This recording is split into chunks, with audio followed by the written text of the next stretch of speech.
are committed to protecting the Constitution. बहुत बहुत शुक्रिया माननीय सभापति जी।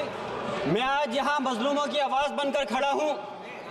उन करोड़ों भारतीय मुसलमान और अल्पसंख्यकों की जद्दोजहद और हक की बात करना चाहता हूँ जो इस देश का अटूट हिस्सा हैं। मेरे अल्फाज बंटवारे के नहीं बल्कि इत्तेहाद के हैं। मेरे अल्फाज मायूसी के नहीं बल्कि एक उम्मीद के हैं।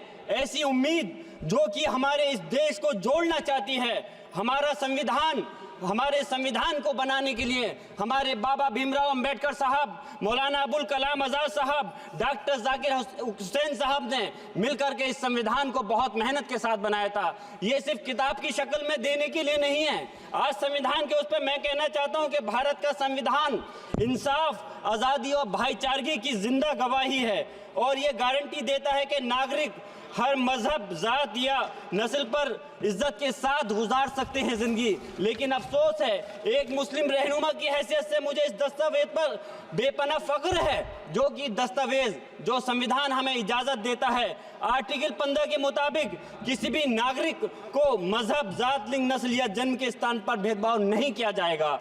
आर्टिकल 19 में बोलने के अभिव्यक्ति की आज़ादी का हक दिया गया है जो कि हमारे अधिकारी को हक की आवाज़ को छीनने का आप काम कर रहे हैं। आर्टिकल 25 अपने मजहब को मानने और उस पर अमल करने की आज़ादी देता है। आर्टिकल 29 के तहत अल्पसंख्यकों के हकों की हिफाजत करने के लिए प्रावधान किए गए हैं। लेकिन आप तो हमारे हकों की छीनना चाहते हैं। माननीय सभापति जी, मैं आपके माध्यम से कहना चाहता हूँ कि आर्टिकल 30 के अंदर अपने तालीमी इदारों को कायम करने और उनके चलाने का हक है, लेकिन हमारे साथ ज्यादती हो रही है। ये संविधान को अगर आप कमजोर करेंगे तो याद रखना ये देश कमजोर होगा, हमारा मुल्क कमजोर होगा। जो संविधान के प्रति वफादार नहीं हो सकते वो हमारे मुल्क के प्रति वफादार नहीं हो सकते। मैं उस संभल की सरजमी से आता हूं जहां पर 15 दिन पहले एक संविधान को कमजोर करने का काम किया गया। वहां पे जिस प्रकार से 5 मजलूमों की जान ले ली गई, जिस तरह से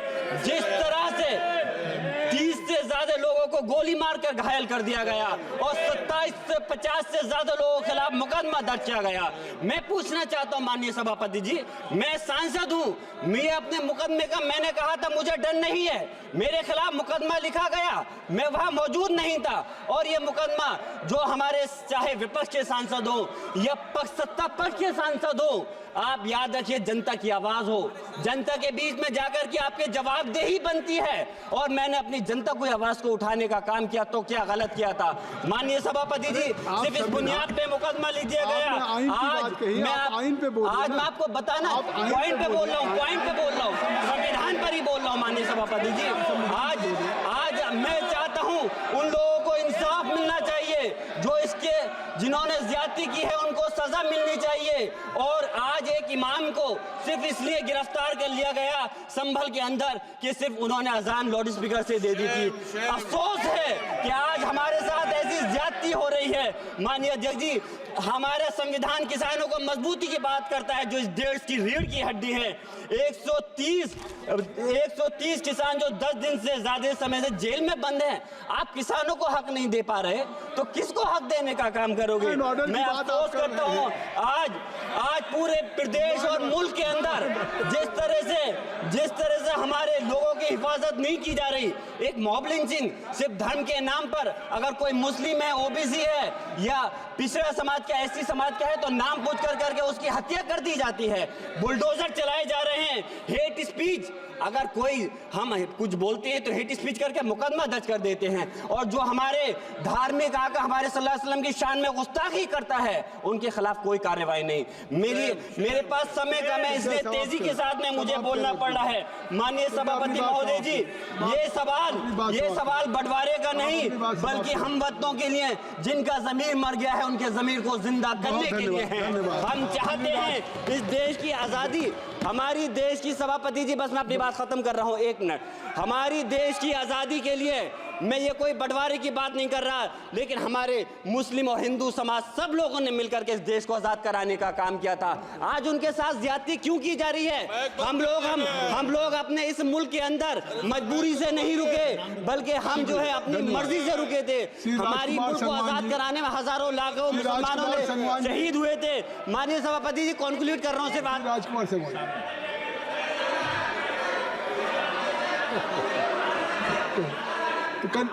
आप कंक्लूड करें ना, आप कंक्लूड कर लें। माइक शुक्रिया माइक है आगे। शुक्रिया माननीय सभापति जी। डिम्पल माइक मैं आ एक गया। मुस्लिम और अल्पसंख्यक रहनुमा के तौर पर मैं अपनी बिरादरी के लिए खास हक के मुताबिक नहीं करता। मैं सिर्फ ये चाहता हूं कि आईना के बाद संविधान के मुताबिक हर नागरिक के लिए जो वादा किया गया उसे पूरा हो, हुकूमत से कमजोर की हिफाजत को यकीनी बनाए और नफरत फैलाने वालों को सजा दे।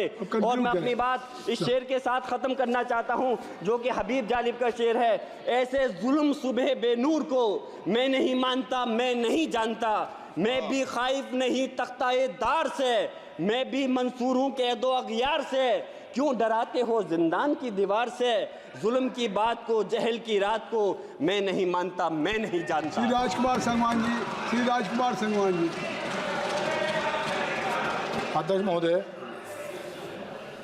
मैं आज हमारे संविधान निर्माण के 75 वर्ष पूरे होने के अवसर पर इस सदन में हो रही चर्चा में शामिल होकर अपने विचार सदन के साथ साझा कर रहा हूं। अध्यक्ष महोदय, 26 नवंबर 1949 की तिथि भारतीय इतिहास में स्वर्ण अक्षरों में अंकित है।